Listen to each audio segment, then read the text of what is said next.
My name is Cody Huggins. I live in Scottsdale, Arizona.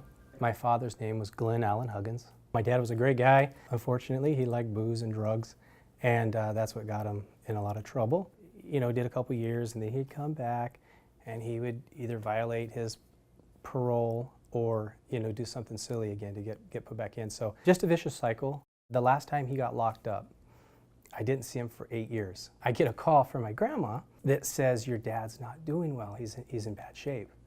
And I said, oh boy, you know, what's going on? And she said, well, he's sick and this and that. I went and saw him in the Mesa hospital, and you know, of course, he's shackled to the bed by his ankle and his wrist. And he had hepatitis C. So leading up to this, they were just treating him as, I guess it's hepatitis C, side effects, things like that. Things, I guess, like that just happen to people. But meanwhile, he's continuing to lose weight, his stomach distended, just weak, frail, all the signs. And the nurse was giving him antacids. Once he finally did see a doctor at the very end, that's when they said, oh yeah, stage 4 esophageal cancer. Not a big fan of prisons. I don't believe that they rehabilitate you at all. The treatment that they should be receiving is not there. The doctors weren't there. The medical devices, they're not there. The medication's not there.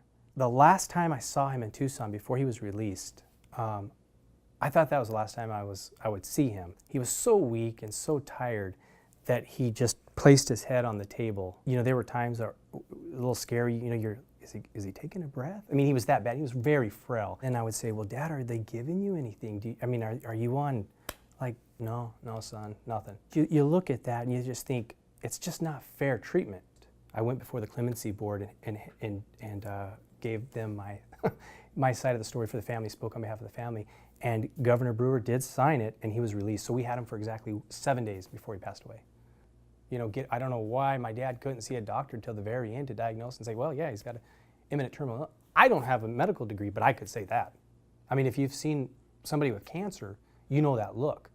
And it was written from head to toe on my dad.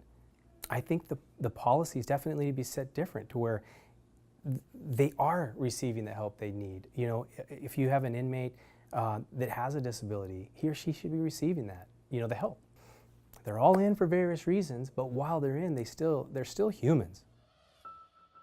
Produced by Rooted in Rights, in partnership with Arizona Center for Disability Law and Disability Rights Washington's Amplifying Voices of Inmates with Disabilities, or AVID, Prison Project.